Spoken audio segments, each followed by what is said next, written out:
Lecture 9, June 1, 959. The concept of the thing. I should like to remind you briefly of Kant's main line of thought so that you will be in a position to appreciate the importance of the more detailed analyses I shall give you today. I have told you, and this is one of the metaphysical experiences articulated by Kant's book, that in the midst of all Kant's criticism, in spite of it and even through it, there is a sense in which you must discern and attempt to rescue ontology in the critique of pure reason. In the process I tried also to elucidate the term ontology. I explained further that this rescue attempt can be most clearly explained by showing how some of the central concepts of ontology, what I have termed the naturalistic concepts, one succumbed to Hume's criticism. That is to say, thanks to Hume's criticism they lost every claim to objectivity and stood revealed as merely conventional terms. These concepts had their objective status restored by Kant, but their road to objectivity passed through the subject. I exemplify this with the concept of the self, the concept of the subject, about which we shall have a lot more to say later on. I also tried to illustrate it briefly with reference to the concepts of causality and the thing. We are dealing, then, with three so-called naturalistic concepts which are viewed in Kant as objectivities constituted by categories, so that we might think of them as subjectively constituted, if you wish. Of the three, the third concept, that of the thing, plays an outstanding part.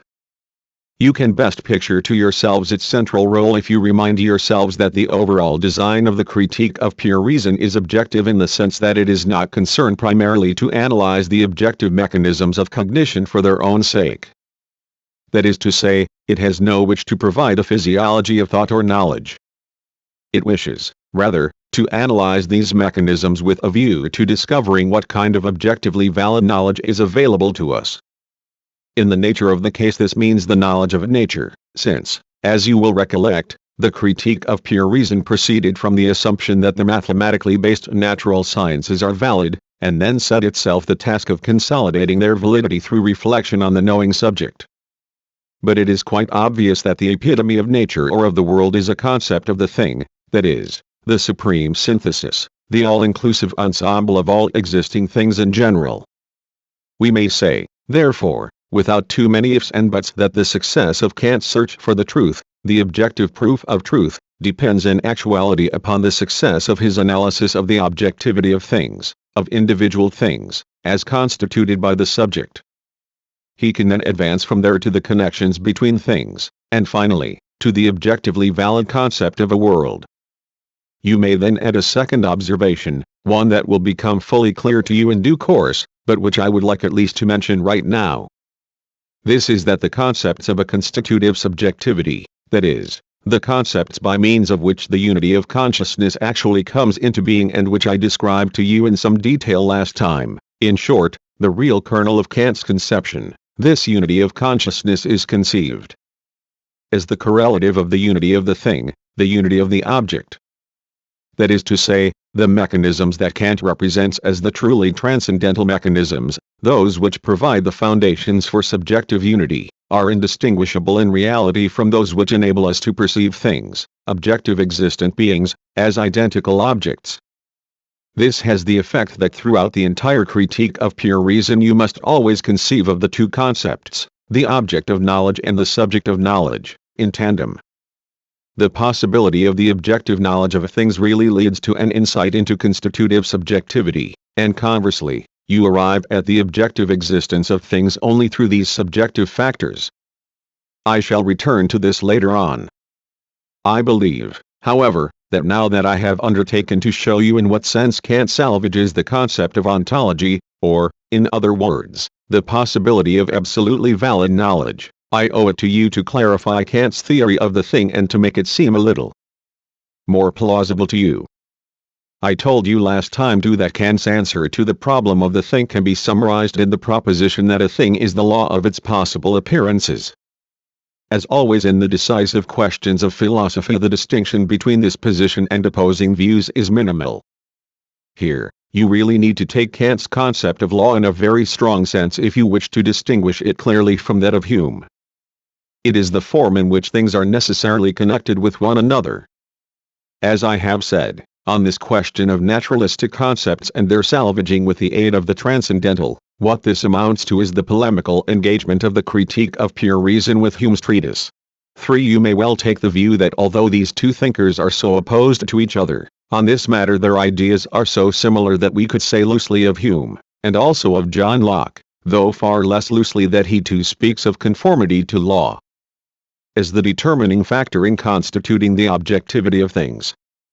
Furthermore, when Hume explains our practice of speaking of permanent existent beings in terms of association or contiguity or the like, as I reported to you last time, he is obviously concerned with certain regularities that must be observable by us in our analysis of human consciousness. Thus the distinction between his views and those of Kant are reduced in actual fact to the difference between the two terms regularity and law. The point is that in Hume these regularities are purely empirical, they may exist, or they may not exist. Hence the objectivity to which these psychological laws lead is in a sense contingent. Or we might equally say that it is merely subjective and that it depends upon the more or less accidental nature of the organization of the psyche. In Kant, on the other hand, these laws are such that without them we would be unable to conceive of a unified consciousness, and thus a unified experience of reality. All of this may appear to you as involving an extraordinary subtlety, an almost Talmudic dispute among epistemologists, about a minimal distinction between an empirical rule and what amounts to a law of logic. In its consequences, however, we see that an entire conception is at stake. It is because Kant understands these laws as the necessary condition of a unified consciousness, and thereby of a unified world of objects, that there can be such a thing as the objectively valid knowledge of nature, the objective valid knowledge of things and of reality, or, as Kant terms it in a celebrated expression, empirical realism.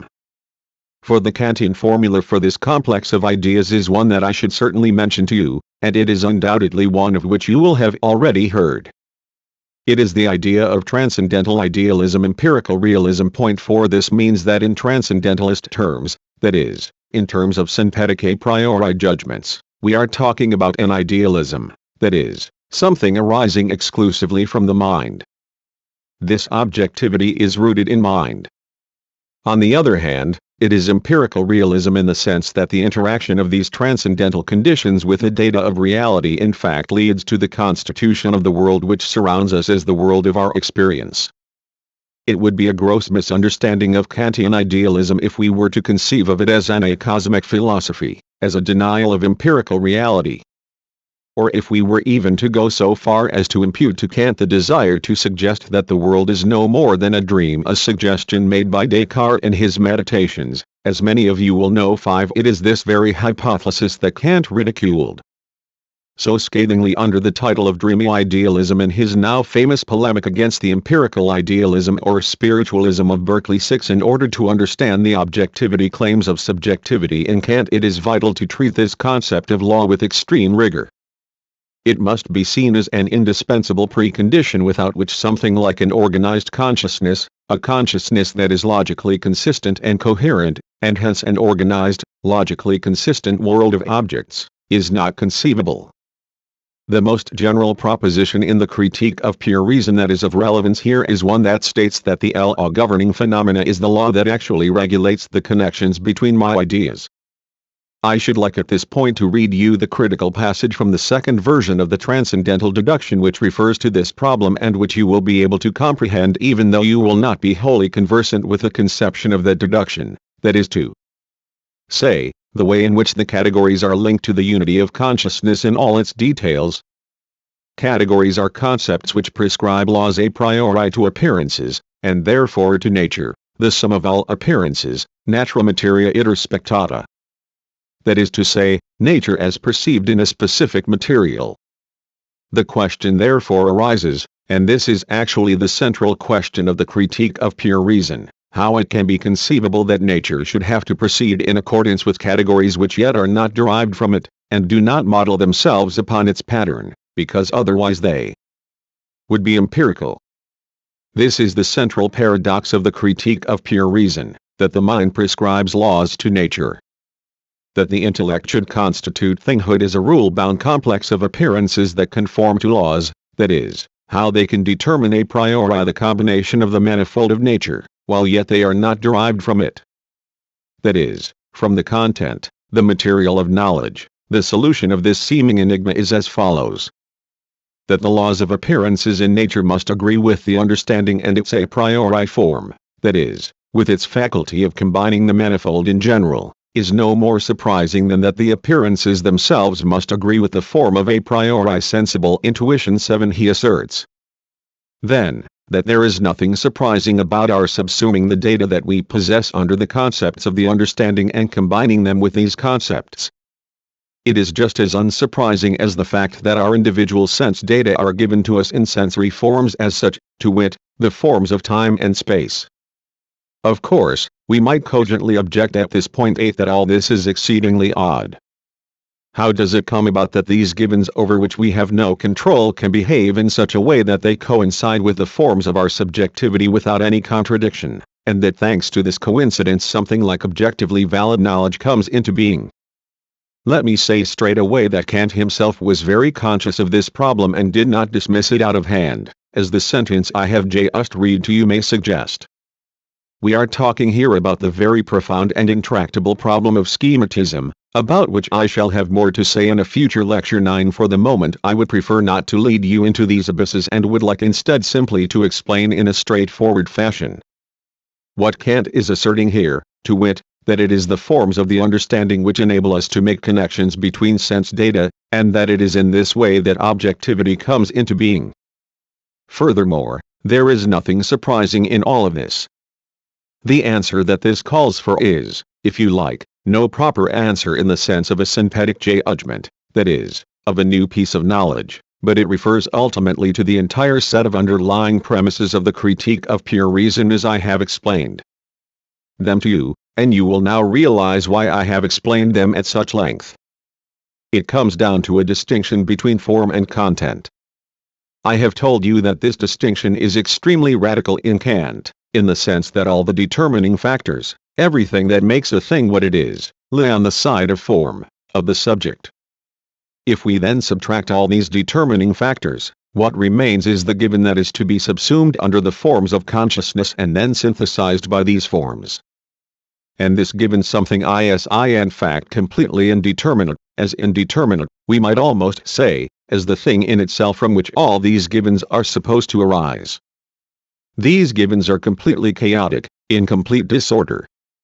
They cannot even be said to exist. Their existence, the assertion that they exist, already implies their relation to a subject to which they belong. Kant calls this their apprehension and intuition. 10.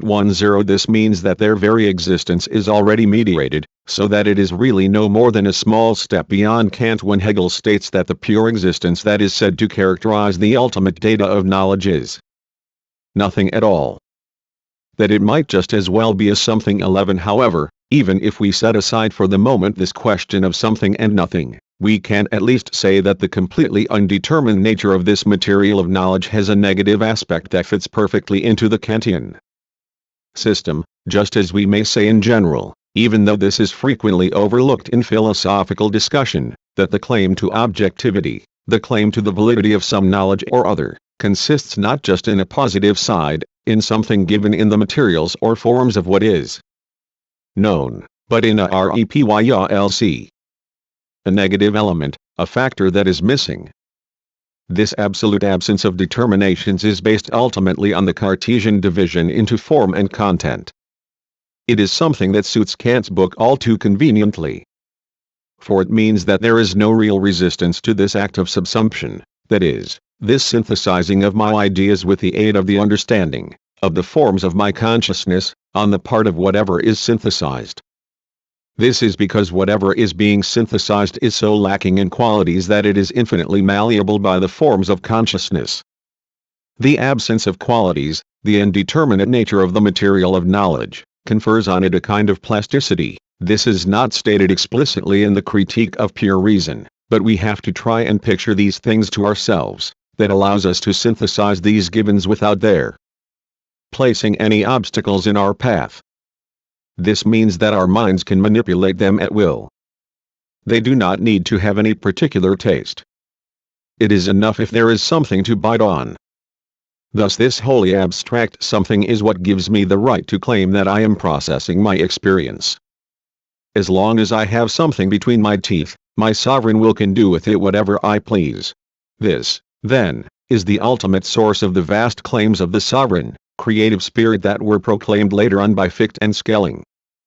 I shall now read you the relevant passage in Kant, for just as appearances do not exist in themselves but only relatively to the subject in which, so far as it has senses, they inhere, so the laws do not exist in the appearances but only relatively to this same being, so far as it has understanding.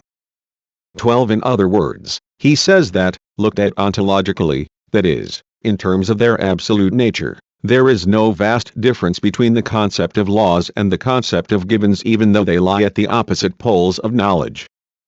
For just as I may not speak of a given without postulating a subject, in the absence of a subject all talk of givens is meaningless, so too, at the other pole of the understanding, I may not speak of laws without presupposing an act of thinking that could be said to think those laws. For conformity with law is nothing other than thinking as such, that is, it is a logic, you might say, that necessarily refers back to thinking, and thus to a subject. According to Kant, then, it is in the sense that it is no paradox to ascribe the objectivity of things to the subject, because the guarantee of that objectivity is nothing but the fact of laws, and we can speak of laws only as the laws of our thought.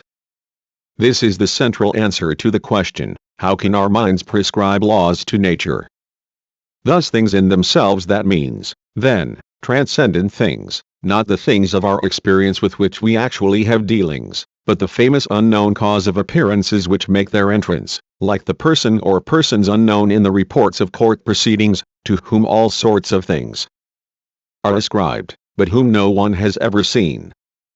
Things in themselves would necessarily, apart from any understanding that knows them, conform to laws of their own. But appearances are only representations of things which are unknown as regards what they may be in themselves.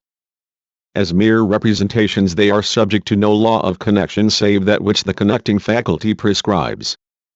Now it is imagination, in other words, the ability to conceive of absent things as present, that connects the manifold of sensible intuition. And imagination is dependent for the unity of its intellectual synthesis upon the understanding, and for the manifoldness of its apprehension upon sensibility. All possible perception is thus dependent upon synthesis of apprehension, and this empirical synthesis in turn upon transcendental synthesis, and therefore upon the categories.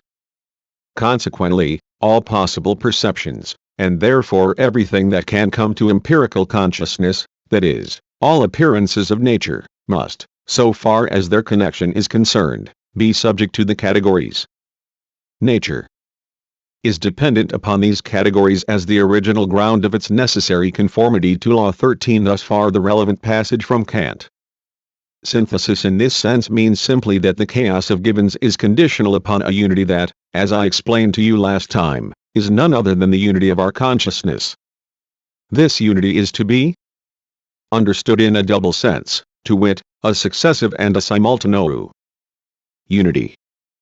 You must think about consciousness in a quite concrete way, namely, as your own consciousness, indeed as a stream of consciousness. I almost used the modern term, a monologue interior. At any rate, as the continuous flow of your ideas, desires and experiences, and whatever else goes on in each of us.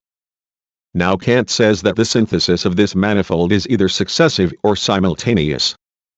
Simultaneous is what I meant when I referred before to the apprehension in intuition. That is to say, I perceive the scattered, chaotic elements that appear to me as a unified phenomenon and am able to achieve something like a unified perception. I have no wish to intervene in the controversy among psychologists, which, incidentally, cannot be separated at this point from the debates on the theory of knowledge, about whether this doctrine of apprehension can be reconciled with modern Gestalt theory. Modern Gestalt theory would repudiate the idea of the fragmentation, of the chaotic nature of individual sensory data, and would claim that I perceive these fragmentary elements as a unity from the outset. In this respect it stands in apparent contradiction to the critique of pure reason. I believe, however, if I may make these comments for those of you who are interested in the psychology of knowledge, that the distinction here is illusory, as I have already indicated. The reason is that according to Kant, this simultaneous synthesis, that is, the fact that you apprehend these sensory data, as a conscious unity, as something unified, is not something we perceive in retrospect.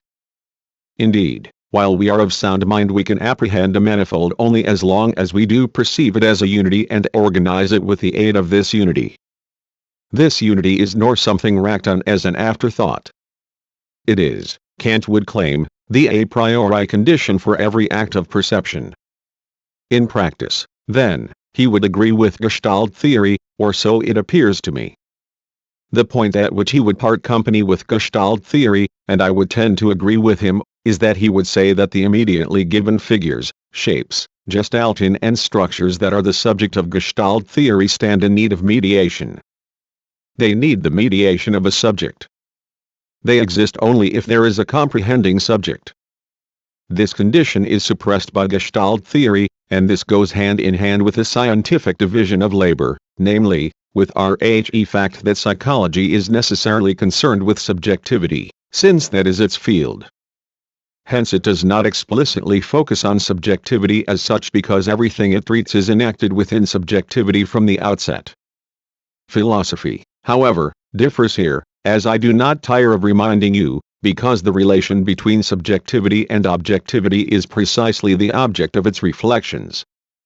That explains why this relation of Gestalt to a possible subject that can create meaning is of central importance to philosophy. 14. Philosophy just adds a further element to modern psychology at this point, namely, the element of subjective mediation, or, as Kant himself would have phrased it, subjective preconditions.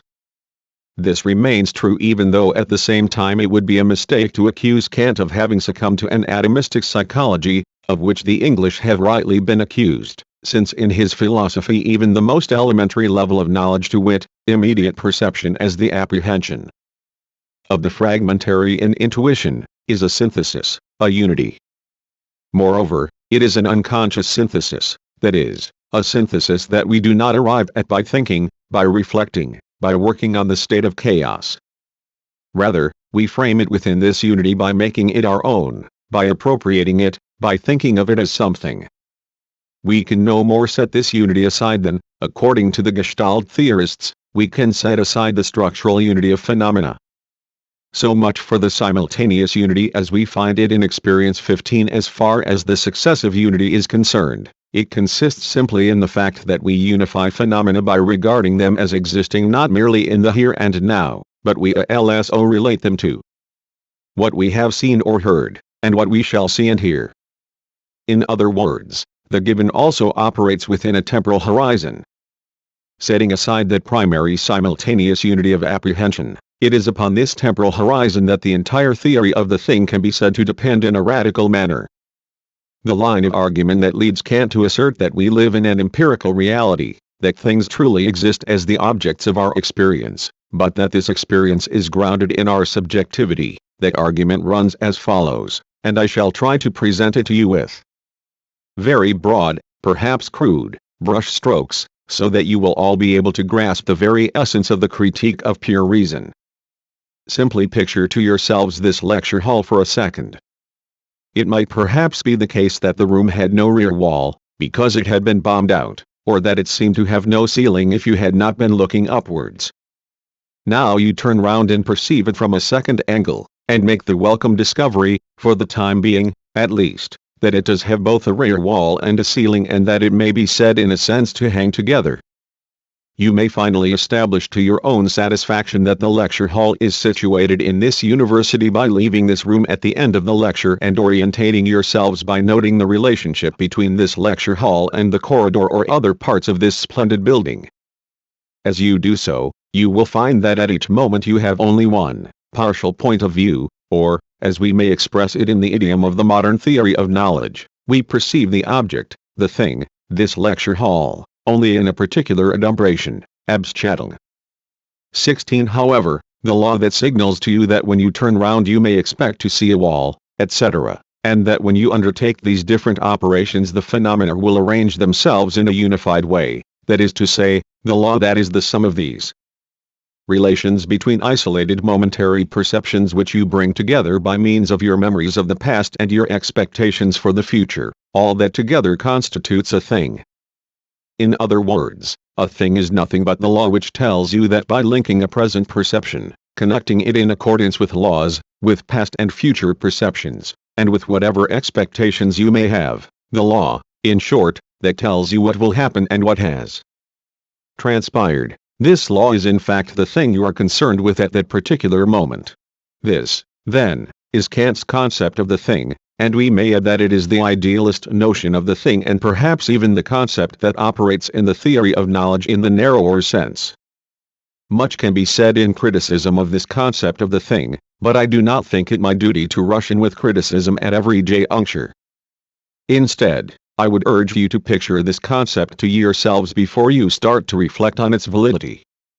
Let me add that by polishing and refining this concept of the thing, both in regard to Hume and to Kant, and by conceiving of it as the functional unity of the phenomena covered by it, you finally end up conceiving of it mathematically, as a functional concept, to wit, as the functional equation of the phenomena concerned. This functional theory of the concept of the thing was really anticipated by Kant himself. I shall show you that Kant himself already perceived this functional character of the concept of the thing for what it is, namely, as the concept of what he termed a mere relation. In other words, he already perceived the crucial difficulty that we perceive things as relations, not as existent beings. But let me at this point read and interpret a very characteristic passage about the theory of things from somewhat further on in the text, namely, in the chapter on the amphibole of concepts of reflection. This forms the transition to the transcendental dialectic. We might say that it is in this chapter that Kant deals with the confusion of the pure object of the understanding with its empirical appearance. At this point you will discover the definition of things as a set of functions as well as a discussion of the difficulty I have drawn your attention to already.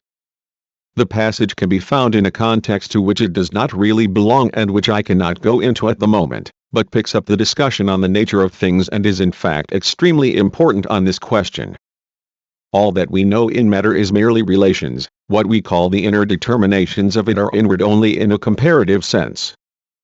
That is to say, mere relations are external, Kant maintains, in the sense that we place our individual appearances, our individual experiences as subjects in relation to one another, and only through these relations do we arrive at a consciousness of things, whereas the question of whether they are things, that is, things in themselves, independently of us, whether they are defined as things, is something we have no knowledge of in the first instance because, as Kant says, they are not things in themselves, but merely appearances, but among these relations some are self-subsistent and permanent, and through these we are given a determinate object. 17 These relations, these functional concepts that refer to something relatively self-subsistent and permanent, these are in fact what we mean by things. In this sense no distinction can be made between things and the concepts of things.